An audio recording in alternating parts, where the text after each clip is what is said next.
Salut les amis, bienvenue dans ce nouveau tutoriel. Je vais vous montrer comment faire des fonds d'écran pour les stories Instagram avec Vectornator et en seulement 15 minutes. Donc on commence par ouvrir l'application sur l'iPad, on appuie sur le petit plus en haut et on sélectionne le bon format. Moi je l'avais déjà enregistré, mais sinon vous pouvez mettre personnalisé ou nouveau document plutôt et vous sélectionnez donc la taille. C'est 1080 x 1920 pixels. Alors, moi je commence par faire un fond coloré avec le rectangle. Donc, on appuie sur le rectangle, on choisit la couleur. Et sur le calque de base, on fait simplement sur toute la surface un rectangle. Ensuite, on retourne dans les calques et on verrouille le calque avec le petit cadenas pour pas que ça bouge. Et une fois que c'est fait, on va ajouter un nouveau calque. C'est sur celui-là qu'on va commencer à dessiner en fait. Donc là, j'ai changé de couleur. J'ai pris juste un ton plus clair. Évidemment, pour les couleurs, vous faites ce que vous voulez. Ce qui est bien, c'est qu'on peut changer n'importe quand en 2 secondes. Et ensuite, j'ai choisi de faire avec l'outil plume. Donc vous appuyez dessus. Et là, vous faites tous les points que vous voulez donc pour faire ce dessin. Pas oublier de finir en appuyant sur le point vert de base, de départ. Ensuite, double tape sur les nœuds pour que ça fasse des arrondis. Là, j'ai même pas changé. J'ai laissé comme c'était. Donc, voilà, ça c'est un premier fond pour Instagram. Maintenant, on ajoute une nouvelle strate et on continue avec le numéro 2. Là, j'ai décidé de faire un rectangle, juste pour avoir en fait une délimitation. Des fois, on aime bien mettre des stickers ou du texte ou des trucs avec des infos. Et c'est cool d'avoir un bloc, en fait. Donc c'est ce que j'ai pensé faire. Celui-là était très simple. Maintenant, on continue. On va ajouter une nouvelle strate. Et on clique sur... J'essaie de verrouiller toujours pour pas faire de bêtises. Mais ça, c'est pas grave si vous le faites pas. Maintenant, on va dessiner avec le crayon. Alors, avec le crayon, j'avais déjà fait une vidéo. Vous pouvez glisser, en fait, les pourcentages vers le haut pour qu'il y ait le moins de nœuds possible. Là, j'ai mis à 83% un peu au hasard. Et une fois que j'ai fait mon dessin, je clique sur la flèche du bas, enfin la deuxième flèche, je sais pas comment l'appeler. Et en fait, mon but, c'est maintenant d'enlever un peu des nœuds parce que je trouve qu'il y a beaucoup trop. Supprimer les nœuds, on appuie dessus. Et après, on arrange comme on veut. On refait des jolis ronds, enfin bref. Moi, j'aimais le côté un peu fait main. Donc c'est fait exprès que les dessins soient un peu mal faits, entre guillemets. C'est que j'aime bien le côté un peu... on dirait que c'est quelqu'un qui l'a dessiné rapidement. Voilà, donc ça c'est fait exprès. Après, si vous aimez un style plus lisse et plus fini, vous pouvez prendre le temps de faire comme vous voulez.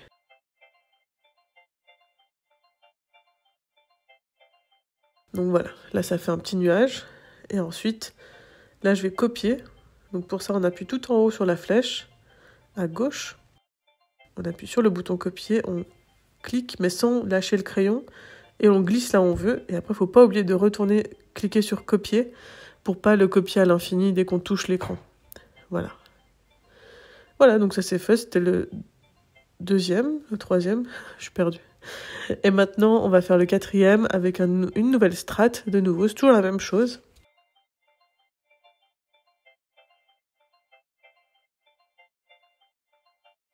Là, j'ai choisi de faire en fait comme une espèce de liste avec 3 cadres. Et donc ça fait 3 blocs. Donc je vais les copier. De nouveau en appuyant tout en haut sur la flèche et après sur le bouton copier et on les glisse en bas. Donc on appuie avec le stylet et on lâche pas en fait. C'est comme ça qu'on peut les copier. Après, on n'oublie pas de désactiver et comme ça après si on veut les bouger ou les changer, on fait pas un copier par erreur. Là j'ai ajouté en appuyant sur le cercle, j'ai ajouté un rond en haut, donc ça peut être pour mettre une photo ou un titre ou quelque chose. Voilà.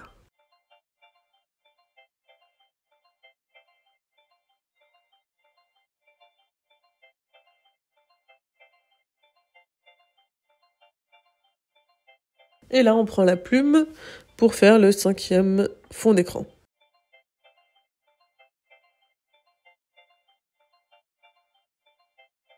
Alors là, on fait comme avant, on refait des points pour en fait après les arrondir et faire des petits dessins un peu rigolos. Enfin, rigolo, on s'entend bien. Donc là, on fait, comme j'ai fait avant, double tape sur les nœuds qu'on veut arrondir. Et là, je voulais faire en haut et en bas. Donc en fait, on va sur copier. Et boum, on désactive. Et après, on peut le mettre où on veut. Et donc ça fait une petite déco. Vous voyez, c'est toujours... Ça donne une petite touche. J'arrive plus à parler. Ça fait une petite touche en plus sur Instagram quand on veut juste écrire du texte ou qu'on veut faire passer un message et qu'on n'a pas envie de mettre une photo parce que voilà. Maintenant, le 6e, on reprend l'outil de la plume et on fait des zigzags un peu. Mais cette fois-ci, on va pas les arrondir. On va les laisser telles quelles pour que ça donne cet effet-là, un peu coupé en deux.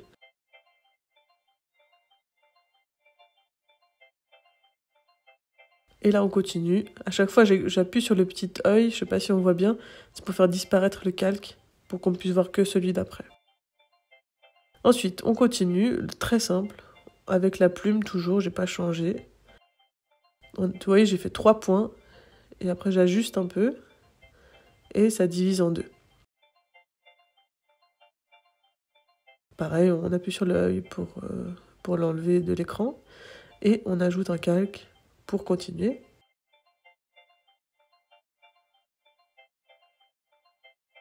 Là, c'est simple. On va faire un rond. Oups. On va faire un cercle ou un rond, je sais pas comment dire. Et puis là, j'ai juste séparé en 2 après avec un rectangle. Donc j'utilise les objets qui sont déjà fournis, comme ça on peut faire en 2 secondes, on peut faire des formes. Et ça, c'est assez pratique. Après, vous pouvez vous amuser, vous pouvez rajouter des ombres, vous pouvez faire d'autres trucs. Là, j'ai fait vraiment la base de la base, genre c'est plat.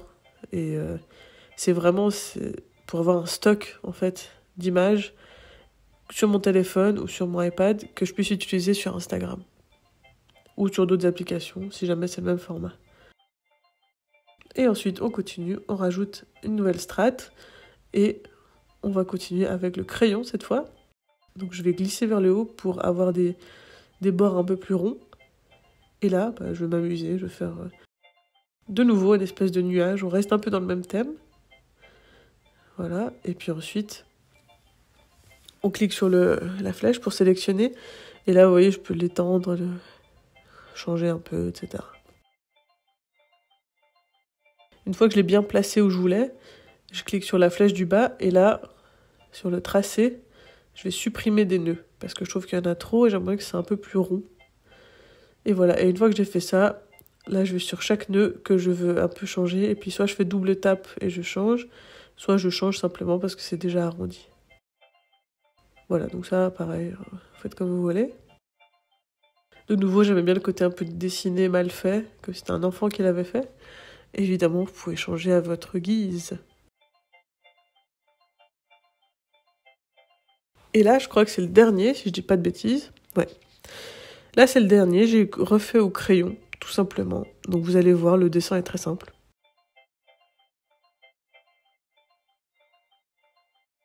Voilà, on dirait un petit buisson, un truc comme ça. Et puis, au lieu de le redessiner comme j'ai failli le faire, j'ai décidé de d'abord l'arranger et ensuite, je pourrais le copier comme ça.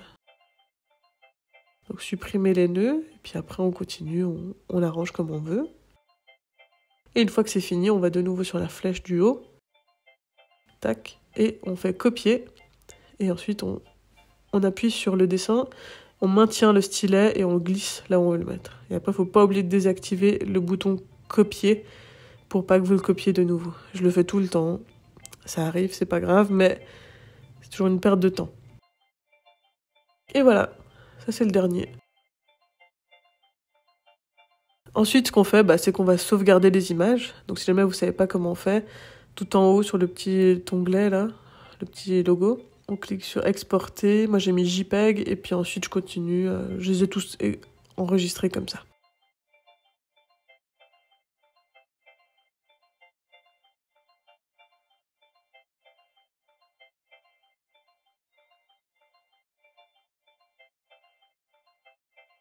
Et voilà, maintenant que je les ai dans mon feed, dans mes photos, et quand je suis sur Instagram, je peux choisir dans mes stories, je peux juste choisir celle que je veux. Et là, On peut s'amuser, on peut écrire ce qu'on veut. Donc soit vous mettez des emojis, des stickers, etc. N'oubliez pas que j'ai aussi mes stickers.